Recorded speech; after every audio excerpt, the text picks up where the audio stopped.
શ્રી ગણેશાય નમઃ. હેલો મિત્રો, તમે જોઈ રહ્યા છો યુટ્યુબ આપણી ચેનલ વ્રત સાધનામાં આપનું સ્વાગત છે. મિત્રો, એક સમયની વાત છે.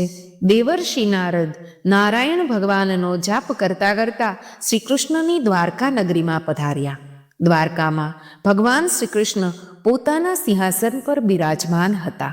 ત્યારે દેવર્ષિ નારદ ભગવાન શ્રી કૃષ્ણની પાસે ગયા અને કહ્યું કે હે માધવ, હું તમને વંદન કરું છું.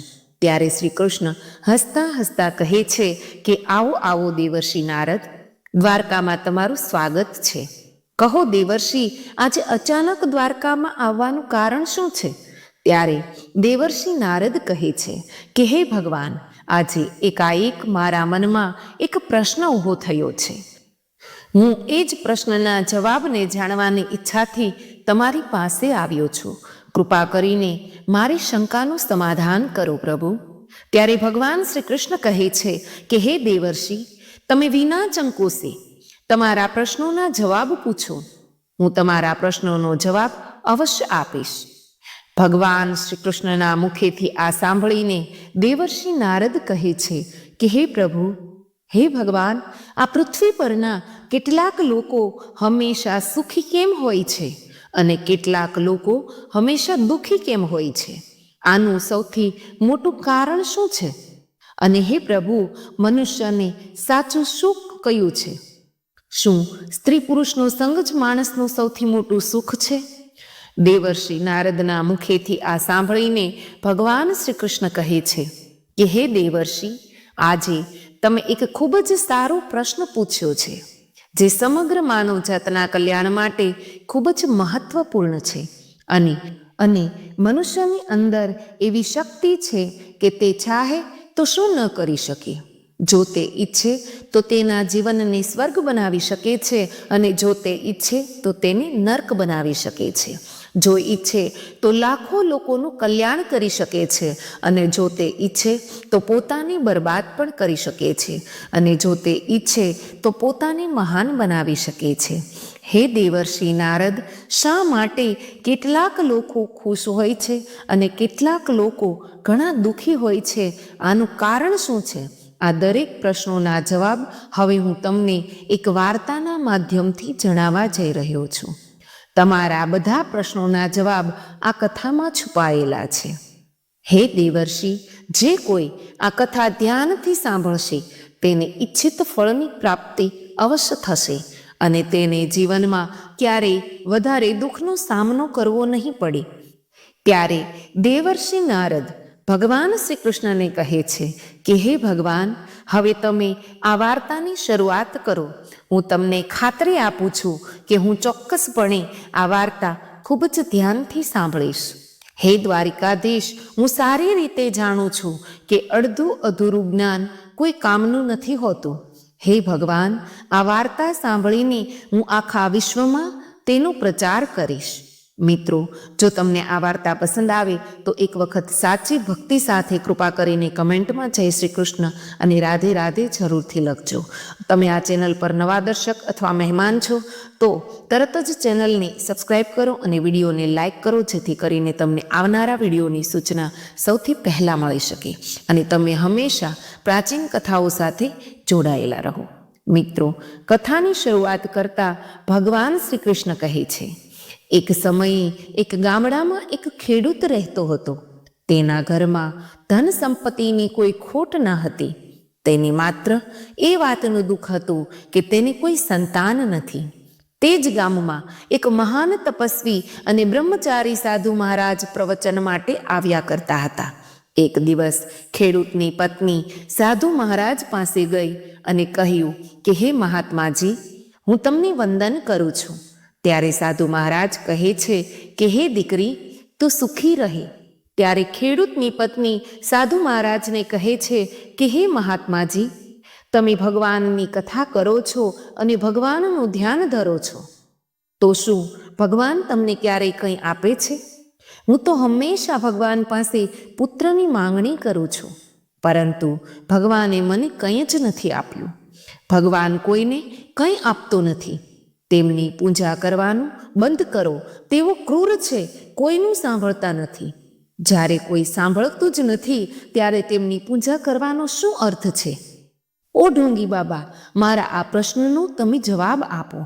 ત્યારે સાધુ મહારાજ ખેડૂતની પત્નીના આવા શબ્દો સાંભળીને આશ્ચર્યચકિત થઈ ગયા અને કહે છે કે આ સ્ત્રીને પુત્ર ન થવાથી તે ખૂબ જ દુઃખી છે. તેથી તેની બુદ્ધિ કામ કરતી બંધ થઈ ગઈ છે. ત્યારે સાધુ મહારાજ તેના ઉદાસીનું કારણ સમજીને તે સ્ત્રીને એક ખીરનો વાટકો આપીને કહે છે કે ઘરે જઈને તારા પતિ સાથે ખીર પી લેજે, એટલે તને ચોક્કસપણે સંતાન પ્રાપ્તિનું સુખ મળશે. ત્યારે ખેડૂતની પત્ની કહે છે, હું કેવી રીતે વિશ્વાસ કરું કે આ ખીરથી મને પુત્રની પ્રાપ્તિ થશે? હું આવા ઘણા બધા મંદિરોમાં ગઈ છું પણ કંઈ જ નથી થયું. તો સાધુ મહારાજ કહે છે કે જો તમને સંતાન પ્રાપ્તિનું સુખ નહીં મળે તો તારા કહેવાથી હું પૂજાપાઠ કરવાનું બંધ કરી દઈશ. સાધુ મહારાજની વાત સાંભળીને ખેડૂતની પત્નીએ મહારાજની વાત માની લીધી અને ઘરે જઈને ખીર ખાઈ લીધી. પછી સમય જતાં ખેડૂતની પત્ની ગર્ભવતી થઈ અને એક પુત્રને જન્મ આપ્યો. પુત્રના જન્મથી ખેડૂત પતિ પત્ની ખૂબ જ ખુશ થયા. તેણે ભંડારો કર્યો, સેંકડો લોકોને ખવડાવ્યું અને ઋષિ મહારાજને પણ ખૂબ જ પ્રેમથી જમાડ્યા. ભગવાન શ્રી કૃષ્ણ ત્યારે દેવર્ષિ નારદને કહે છે કે જો કોઈને સંતાન ન હોય તો તે ત્યારે દુઃખી થાય છે અને સંતાન હોય તો પણ દુઃખી થાય છે. સમય વીતતો જાય છે અને થોડા દિવસ પછી ખેડૂતનો દીકરો ધીમે ધીમે મોટો થવા લાગ્યો અને ખોટા લોકો સાથે મળીને નશાખોર બની ગયો. તેણે દારૂ પીવાનું શરૂ કર્યું. તેના માતા પિતાની કોઈ પણ વાત સાંભળતો ન હતો. એક દિવસ તેનું નસીબ જુગારમાં હારી ગયો અને ખેડૂતની પત્નીને વિચાર આવ્યો કે આના કરતાં તો દીકરો ન હતો એ સારું હતું. થોડા દિવસોમાં જ અમે આટલી મહેનત કરીને કમાયેલી બધી સંપત્તિને કેવી રીતે બરબાદ કરી નાખી છે. મિત્રો, કથા આગળ સંભળાવતા ભગવાન શ્રી કૃષ્ણ કહે છે કે હે દેવર્ષિ, થોડા દિવસ પછી ખેડૂત અને તેની પત્ની એ જ સાધુ મહારાજ પાસે જાય છે. ખેડૂત સાધુને વંદન કરતા કહે છે, હે મહાત્માજી, હું બરબાદ થઈ ગયો છું. મારો પુત્ર ખોટી લતે ચડી ગયો છે અને અમારી કોઈ વાત નથી સાંભળતો. કૃપા કરીને કોઈ ઉપાય કરો જેનાથી મારો પુત્ર સાચા માર્ગ પર આવી શકે. મહારાજ, તમે જ અમને પુત્ર પ્રાપ્તિના આશીર્વાદ આપ્યા હતા, તે સફળ રહ્યા. ખેડૂતની આટલી વાત સાંભળીને સંતે કહ્યું, હે પુત્ર, હું ચોક્કસ કોઈને કોઈ ઉપાય જરૂર કરીશ. હું તને જેમ કહું છું એમ તારે કરવું પડશે. ત્યારે ખેડૂત કહે છે કે મહારાજ, તમે જેમ કહેશો તેમ હું કરીશ, પણ મારા દીકરાની અત્યારે જે હાલત છે તે જોઈને મને ક્યારેક એવું લાગે છે કે આવા દીકરા કરતાં તો દીકરો ન હોય તો સારું. કથા આગળ સંભળાવતા ભગવાન શ્રી કૃષ્ણ કહે છે કે હે દેવર્ષિ નારદ, પછી સાધુ મહારાજ ખેડૂતને કહે છે કે આ પૃથ્વી પર સ્ત્રી અને સંપત્તિ એ બધું એક ભ્રમ છે. જે કોઈ તેની જાળમાં ફસાઈ જાય છે તે 100% બરબાદ થઈ જાય છે. મોટા મોટા રાજાઓએ પણ સ્ત્રીઓના આનંદ અને જાતીય સુખની પ્રાપ્તિમાં પોતાનો નાશ કર્યો છે. જેમ કે હું તમને આવા ઘણા મહત્વપૂર્ણ અને મહાન લોકો વિશે કહી શકું છું. હવે મારી દરેક વાત ધ્યાનથી સાંભળો. જે કોઈ તેમાં ઝંપલાવશે તે તેમને હંમેશા નીચેની તરફ જ લઈ જશે. જેમ કે મોહ માયાના ચક્કરમાં મહાભારતનું યુદ્ધ થયું. એક સ્ત્રીના કારણે રાવણનો અંત આવ્યો. રાવણ પાસે તો હજારો સ્ત્રીઓ હતી, તો પણ તેની ઈચ્છાઓ પૂર્ણ ન થઈ અને સીતા માતાનું હરણ કર્યું, જેને લીધે તેનું મૃત્યુ થયું.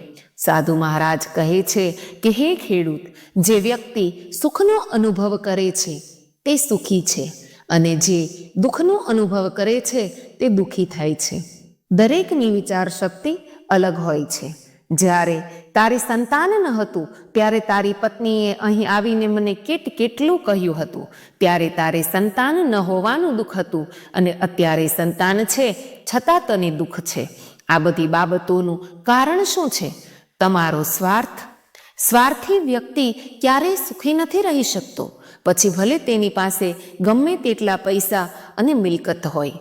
તમારે નોંધ લેવી જોઈએ કે સૌથી વધુ સુખી વ્યક્તિ તે જ છે જે બીજાને સુખ આપે છે અને લોકોનું કલ્યાણ કરવા માંગે છે, જરૂરિયાતમંદ લોકોની મદદ કરવા માંગે છે, તે સૌથી વધુ ખુશ છે. હે દેવર્ષિ નારદ, હવે સાધુ મહારાજ ખેડૂતને કહે છે કે હવે હું તમને ખૂબ જ સારી વાત કહેવાનું છું, જે તમારે ખૂબ જ કાળજીપૂર્વક સાંભળવી જોઈએ. વાસના એક એવી શક્તિ છે જેને ભૂલીને જો કોઈ વ્યક્તિ કોઈ ધ્યેય નક્કી કરે છે તો તે ચોક્કસપણે તેમાં સફળ થાય છે. અને બ્રહ્મચર્યનું પાલન કરીને ઘણા લોકો મહાન થઈ ગયા છે અને બ્રહ્મચર્યને નષ્ટ કરીને કેટલાક લોકો બરબાદ પણ થઈ ગયા છે.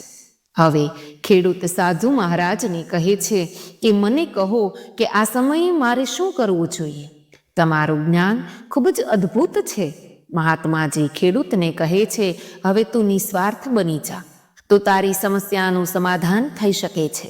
તું તારા પુત્રને જે કંઈ છે તારી પાસે તે બધું તેને આપી દે અને કહે કે હે બેટા, મારી પાસે જે કંઈ ધન છે તે બધું મેં તને આપી દીધું. જો તું ઈચ્છે તો રાખી શકે છે સંભાળીને, અને જો તું ઈચ્છે તો આ ધનને વેડફી પણ શકે છે. જો તું ઈચ્છે તો મને 2 રોટલી આપજે, નહીં તો મને ભૂખ્યો રાખજે. હવે બધું તારા હાથમાં છે. 2 સમયની જમવાની ઈચ્છાથી તો દરેક પિતા પુત્રની કામના રાખતો હોય છે. સાધુ મહારાજ કહે છે, આ બધું કર્યા પછી હું આશા રાખું છું કે તારો દીકરો અવશ્ય સુધરી જશે. ઈશ્વર ઈચ્છાથી જ મેં તને પુત્ર પ્રાપ્તિ માટે ખીરનો પ્રસાદ આપ્યો હતો, અને ઈશ્વરના બલ પર જ આજે મેં તને તારા પુત્રને સુધારવાનો મૂળ મંત્ર આપ્યો છે. જાઓ, તેનો યોગ્ય ઉપયોગ કરો અને ભગવાનનું નામ લો. સફળતા અવશ્ય મળશે જ. આ સાંભળીને ખેડૂત અને તેની પત્ની મહાત્માને પ્રણામ કર્યા અને પછી ઘરે આવે છે. મહાત્માની સલાહ મુજબ દરેક કાર્ય કરે છે અને ધીરે ધીરે ખેડૂતનો દીકરો સુધરવા લાગે છે. મિત્રો, આ રીતે ભગવાન શ્રી કૃષ્ણએ નારદજીને આ વાર્તા કહી સંભળાવી અને નારદજીને તેના દરેક પ્રશ્નોના જવાબ પણ મળી ગયા. મિત્રો, આશા રાખું છું કે તમને આ કથા જરૂરથી પસંદ આવી હશે. ધન્યવાદ.